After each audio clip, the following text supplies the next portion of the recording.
Russia's military buildup in the Arctic is unprecedented. The U.S. has one icebreaker that works in comparison to Russia has 40, and they're building 11 right now. With that said, the U.S. is considering building another one, but thinks that $1 billion is just too much money. Yet, it's okay to spend $10 billion a year on stratosphere aerosol injections, and that's relatively inexpensive, according to the director of a very prestigious organization. So, 40 icebreakers, ladies and gentlemen, in the Arctic. What does that mean to you? So what? Well, let me put it to you this way. You need to read this article on foreignpolicy.com. Here's what Russia's military buildup looks like in the Arctic compared to the U.S. I mean, it's not even in the same league. The difference in comparison to hardware out there, and not to mention, Russia, those guys are used to being in the cold. I mean, think of Siberia, think of that neck of the woods, and they're definitely built and fine-tuned to that area. So when you look at the article on Fox Trotalpha, FOXTROTALPHA JALOPNIK.com, I'll leave the link in the video description box. Russia's icebreakers make it king of the Arctic, and America is just a pauper. Most media coverage has been trained on Russia's involvement in Syria, but Moscow is quietly beating America in a turf war on top of the earth, the Arctic Circle. Right now, Russia stands as the foremost military and exploration leader in the region. It has 40 icebreakers, huge ships designed to push through ice-covered waters for safe passage, allowing other vessels to go behind them. 11 are currently in production. By comparison, America has one, the Polar Star, that is operational. The other one is broken. Russia has 6 military bases, 16 deep water ports, and 13 air bases. Protecting these bases are S-400 long-range surface-to-air missiles. By comparison, the U.S. has no major military bases north of the Arctic Circle. Now, this information was brought to my attention by a very intelligent person with a very honorable job in Alaska. I met him at X Point, the X-Fest event. And living in Alaska, he said, he's just a very short distance away from Russia, and he's been following the buildup with Russia and their icebreakers, their equipment, their military, etc. That is very it's highly concentrated on that part of the world. So, should we be nervous by this buildup? Should the U.S. be looking for ways to offset this? Or is this one part of the world that the U.S. has finally just said, you know what, okay. Now, how much of that stuff that you hear about what was that project or that in Antarctica where supposedly the U.S. went in there and there was some German base and they kicked the crap out of the military so the Americans didn't go back? I don't have any verification on that. Now, I've talked to people that said that's true, that we're in the military. I still can't confirm it.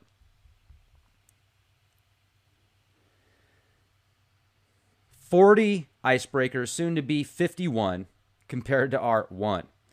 And then I think about the possibilities of what could happen if we go into another global cooling period and certain parts of the world become extremely difficult to traverse through unless you have these icebreakers.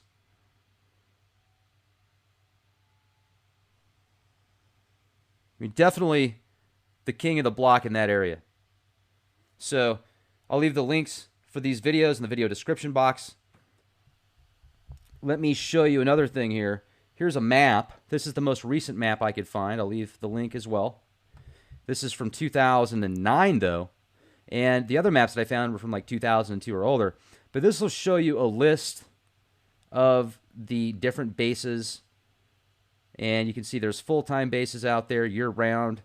You've got Korea, Argentina, Poland, Brazil, Chile, Spain, Bulgaria, bunch Russia, France. Now, let's say that there are some soon to be, in the overall scheme of things, let's say the next 10, 20, 50 years, that due to weather changes, man-made and non-man-made, geoengineering, etc., maybe Antarctica is going to be a very habitable area that would be like the U.S. is now. And you look at the Deagle reports showing that with the information they put together, they think about 25 million people are going to be in America by the year 2025. There's a lot going on, folks. I think that South Dakota is a pretty good place to be in a very rough situation if government shuts down and if you can't go to the grocery store and get supplies. Because I'm telling you, when I came back from South Dakota and I stopped outside of Dallas for a minute in a gas station to get some fuel, and there was like 8 people in line. There was 3 people that were working there. Only one person was working the cash register. And the person working the cash register was speaking Spanish to the other 2 workers there that weren't really doing anything, even though there was 8 people in line. And every other word was a swear word. Because I know the swear words in Spanish, and I can pick up a little bit of it, being in San Antonio. So I'm thinking to myself, okay, so you guys are making fun of us here in line speaking Spanish, not doing any work, really. I mean, as little work as possible. Well, 2 of you aren't doing anything. One of you's working the register while 8 people are in line. I finally get to the cash register about 6 or 7 minutes after waiting in line. And then the gal puts my stuff in the sack. It was a water and some mints. Puts it in the plastic bag by her and doesn't even so I had to reach over the counter to grab it and then leave the store. I mean, that's the mentality of many people in these big cities. And one thing I'll tell you is, you guys know, I could care less where you come from. It's who you are as a person. I am still to this day shocked at how much prejudice, how much racism there is towards Caucasians here in Texas. It's unbelievable. And I remember going to a coffee shop last year, and the person working behind the counter wouldn't even look at me because of the color of my skin. I finally just left. It is unbelievable how people still have that mindset. And if you hate America that much, why are you here? I don't get it. It's like, yeah, cool, be pro-Mexico, be pro-Jamaica, be pro-Afghanistan, be pro-Siberia, be pro wherever you're from. That's cool. Yet, why attack the place you're living in? It's like sitting there biting the hand that feeds you. Oh, where I'm from so much better, but I'm here now, and you can kiss my butt. And I'm gonna make fun of you in my native language because you don't understand me completely. Ha ha. Híjole. Híjole. Senors and senoritas. And then I have some awesome friends that are from Mexico that are Spanish, that are amazing people. It's like, I don't get it. It's like, we're in 2017 now. You'd think that we could move on with where somebody was born. I mean, who cares? I don't care where you're born. Doesn't matter. Who are you as a person? It's just getting more and more uncomfortable to leave my house here in San Antonio. And I was thinking to myself, where am I going with this? I was talking about South Dakota and X-Fest and X-Point, being out there and then coming back and stopping at the gas station, the way I was treated. Imagine being in a big city when there could be rolling blackouts or martial law, or you can't get money out of the ATM, or just a systematic collapse of functioning government. And people just start having to fend for themselves, and they think that the only way to do that is to go out and rob, cheat, and steal because they didn't prepare. Do you want to be in a big city?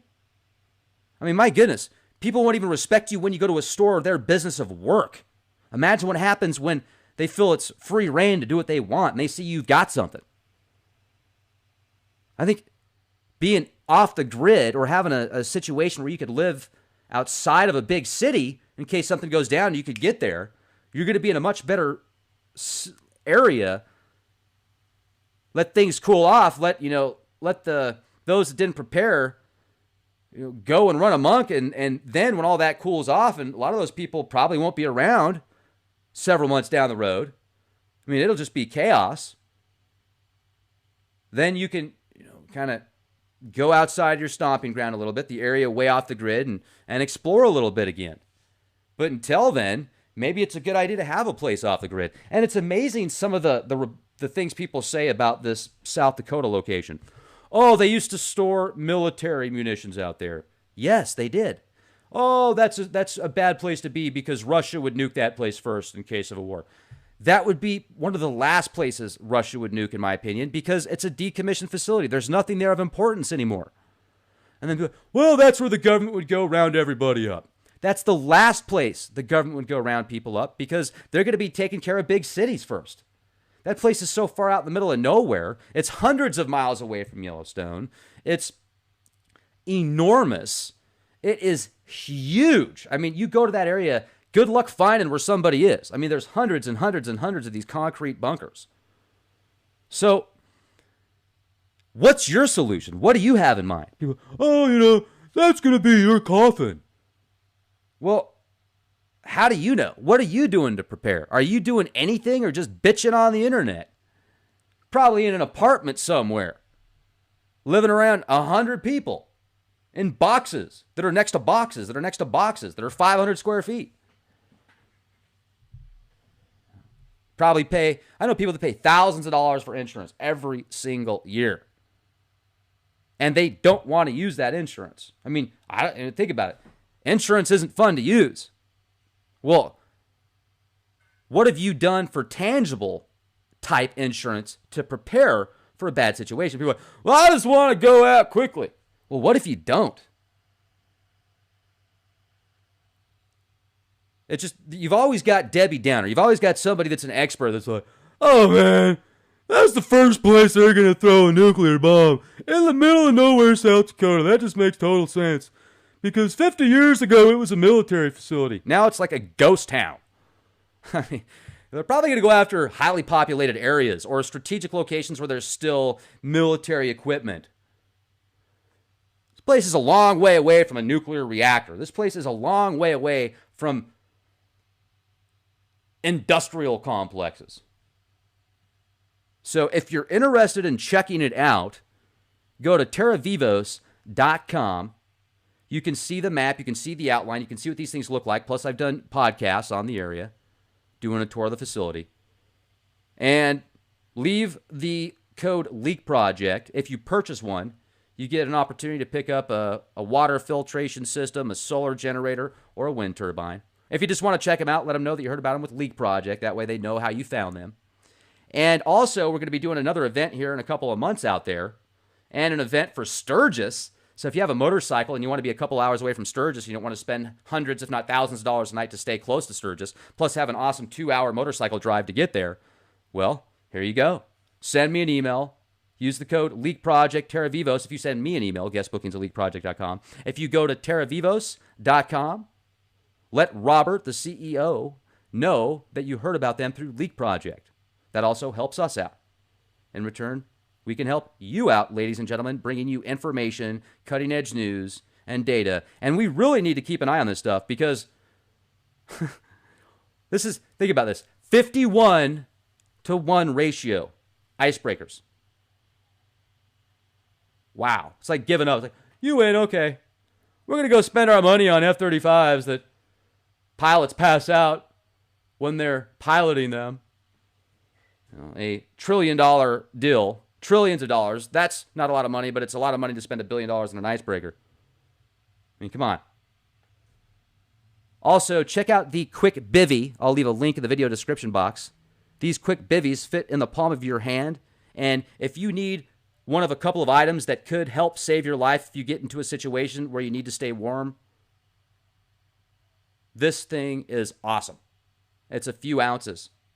So I'll leave the link in the video description box. Leakproject.com, youtube.com/clandestine time lord. Also, check out getthetea.com. I've been taking this stuff called colostrum, and it is amazing. It is way better than coffee. My food digests better, and I have more energy, and I really feel good. It's a good quality product, especially if there's people out there that have problems with their stomach and digestive problems. This is something you might want to consider. Question everything and be the change you want to see.